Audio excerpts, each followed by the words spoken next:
My question is that tension between creativity and logistics. And I'm wondering how, in creating your lines, how did you make those decisions about who to work with and packaging, what it is, who can do it for you? I will say the same way we were really scrappy about starting just with nude lipstick, we actually started making it on our own in our apartments. And in the beginning, even though packaging was important, we sort of made the executive decision, like, people aren't going to buy the lipstick for the tube, right? People are going to buy the lipstick for what it looks like. And so we wanted our tube to be good, but we didn't need it to be excellent. And different people are going to feel different ways about that. But the very first tubes that we filled of our lipstick, I mean, like, weren't that cute, to be perfectly honest. And now, even, I love our packaging, but we don't spend that much time. Like, I know brands that have like multi-week meetings thinking about like the packaging for every single product. That's not our brand. We spend multi months thinking about what's going to be in the packaging, but the packaging itself, we're like, we want it to be functional. We want it to be beautiful. And then we want to stop thinking about it because we want to think about the thing inside. So I will just say, for us, I think it can be a real roadblock. I do watch founders sort of work themselves into a tizzy thinking about getting little details like that right. Unless the package is the product, I would say don't spin your wheels on that, right? Like, get it to a place where you like it enough. And then just know what she's going to care about is whatever's inside. I'm noticing a common theme here. I think as founders who have to be more scrappy, our products have to speak for themselves. We haven't, and that's very true of Sienna Naturals. So how I've been guided to create Sienna Naturals has very much been about solving problems. So understanding, why do Black women why is alopecia from styling our number one cause of hair loss? And then what is the root of actually, why do we lose hair when we have this tension on our scalp or heat? What's happening? And then what are the natural ingredients that have been used in indigenous populations, many in the diaspora as well, Niambi, but I'm looking in Brazil and West Africa, and the white papers, there's research that will tell you about what historically has been treated eczema better or has worked better for our skin and scalp. And so for me, it really starts with the problem that I'm trying to solve, and then what is the clean approach? Because I think, like, Black women are contracting breast cancer at a much higher rate than our white counterparts for the same hairstyling practices.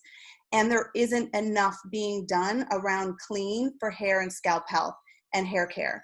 And if you're putting an oil on your scalp that has some ingredients that have endocrine disruptors, it's going to sit up there because our hair grows away from our head, and the anatomy of it allows us to absorb more of whatever we put on it. So I think for me, it's been this really laser-like focus on solving problems. So when you use my Don't Flake treatment, you're going to notice that your scalp feels calmer and is soothed. And by the way, that is also going to work for non-Black women. You can read the reviews on my website. You can, you understand that the consumer base is broad, but I'm first solving for our issues and doing it in a way that's super efficacious. I'm using more of the active ingredients than even the clinical research says to use, because I want her to evangelize and to testify, because I need her voice out there to amplify the brand in many ways. So I think, in that same regard, packaging was sort of secondary. Then my second round, I was like, I had a girlfriend come on and just honestly just help me out, who's a producer of reality TV shows and Food Network shows, but, again, being super scrappy. And she was like, your brand doesn't match, like, your packaging doesn't match like what this product is doing. And let's bring it up there. So we redid the packaging, and I have another look that I have even more enhancements coming. I'm super excited about. So I've kind of gotten into that. It has to step up, but I'm keeping the product killer and amazing still. And that's really been my focus, and that's what's guiding me, is solving these problems and doing it in a way that's elevating our experience and introducing us to a clean product that actually is efficacious and wonderful to use. And your packaging is stunning. I mean, so is Mented. And Niambi, I want you to talk first again about the packaging. You definitely had a journey getting to Pholk now. Yeah, so I used to have a brand called Bloomsbury Square, and it was named after the garden near my campus in London. And I think it was all about just my reintroduction back to the US.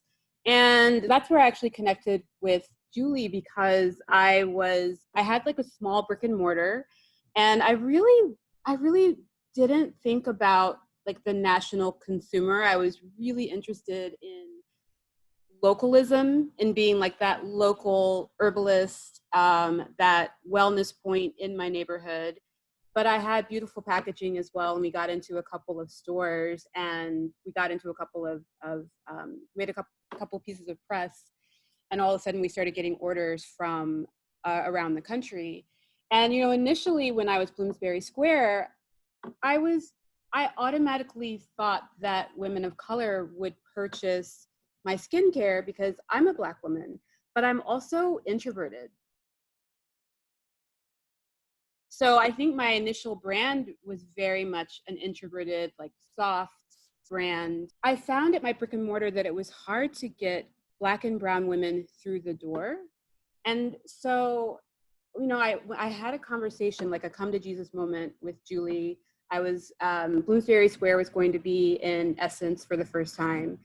And I told her, I'm thinking about rebranding. Nobody knows how to pronounce my brand name. And they keep calling it Bloomberg, and it's really hard for Black women to connect. And, she said to me, if you're not resonating with your own brand, how are other people how are the women that you're going after, how are they going to connect with you when you're not even connected? And she said, YOLO, just make sure that it really reflects who you are and what your values are. And so before rebranding, I took a good year and a half, and I just, I kept Bloomsbury Square as the brand, but I did a lot of high foot traffic festivals. I was at Afropunk, Essence Beauty Carnival, anything that was melanin, Wakanda magical, I was there. I just kept asking and asking and asking Black and Afro-Latinx, what is it about natural ingredients that scares you? Because you're putting it in your hair, you're putting it on your body, but you're a little nervous to put it on your face. So before I formulated a single product, I thought to ask, what is it that you need? And I think that's the first step, right? Because then that will also guide what your packaging looks like. So for me, I use my packaging to make that connection. So we're calling out not only the ingredients, but also the origin. And I worked with an Afro-Dominican graphic designer, and we brought in swaths of fabric, and we looked at my photos from travels to see what color women were wearing. That's where our palette comes from. So we wanted to make sure that it was still a chic, semi-minimalist aesthetic, but we're using every panel to really tell our story of the diaspora, and also making it fun so that people can they realize that you can have fun with it. It doesn't have to be so elitist.